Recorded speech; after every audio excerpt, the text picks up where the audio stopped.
मगध का साम्राज्य अपनी शक्ति और वैभव के लिए पूरे आर्यावर्त में प्रसिद्ध था। लेकिन इस वैभव के पीछे छुपी थी एक रहस्यमयी कथा जो हर राजा को चुनौती देती थी।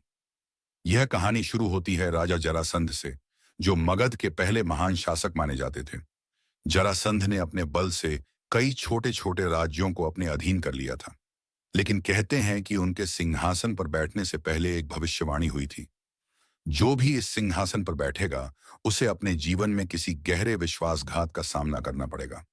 जरासंध ने इसे मात्र अंधविश्वास मानकर अनदेखा कर दिया। लेकिन उनके जीवन का अंत कृष्ण और भीम के हाथों हुआ और यह भविष्यवाणी सच साबित हुई। राजा जरासंध के बाद मगध की गद्दी पर कई राजा आए। आवस्काना ने लेकिन हर एक को अपनी सत्ता बचाने के लिए अपनों से ही संघर्ष करना पड़ा।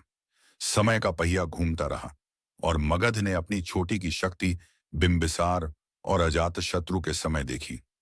बिंबिसार ने मगध को राजनीति और कूटनीति से शक्तिशाली बनाया, लेकिन उनकी कमजोरी थी उनका विश्वास। उन्होंने अपने बेटे अजातशत्रु को हर बात पर भरोसेमंद माना। लेकिन कहते हैं कि अजातशत्रु के मन में अपने पिता के प्रति एक गुप्त द्वेष था। एक रात बिंबिसार को एक साधु ने कहा, आपके अपने ही रक्त में आपके अंत का बीज छिपा है। बिंबिसार ने इसे हंसी में उड़ा दिया। लेकिन जल्द ही अजातशत्रु ने गद्दी के लालच में अपने पिता को बंदी बना लिया। बिंबिसार ने जेल में अपने प्राण त्यागे। अजातशत्रु ने मगध को और भी शक्तिशाली बनाया, लेकिन उसके जीवन में एक साधु का प्रवेश हुआ।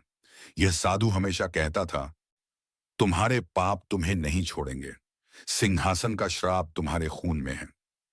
एक रात जब अजातशत्रु अकेले अपने राजमहल के प्राचीन गलियारे में घूम रहे थे, तो उन्हें एक अजीब सी आवाज सुनाई दी। उन्होंने पलटकर देखा तो वहां बिंबिसार की छाया खड़ी थी। डर और अपराधबोध में अजातशत्रु की मृत्यु रहस्यमय तरीके से हो गई। मगध का सिंहासन हमेशा सत्ता, विश्वासघात और खून खराबे का केंद्र बना रहा। नंद वंश के समय भी यही श्राप जारी रहा। चंद्रगुप्त मौर्य ने इस श्राप को तोड़ने की कोशिश की, लेकिन सत्ता के पीछे छुपे रहस्य और अपनों के विश्वासघात ने इसे अंधकार में ही रखा। कहते हैं कि मगध का सिंहासन आज भी श्रापित है। जो भी इसे छूता है, वह अपने विश्वासघात और पाप के जाल में फंसकर बर्बाद हो जाता है। क्या तुम इस श्राप को तोड़ने की हिम्मत रखते हो? कहानी का अंत यहीं होता है, लेकिन इसका रहस्य आज भी जीवित है।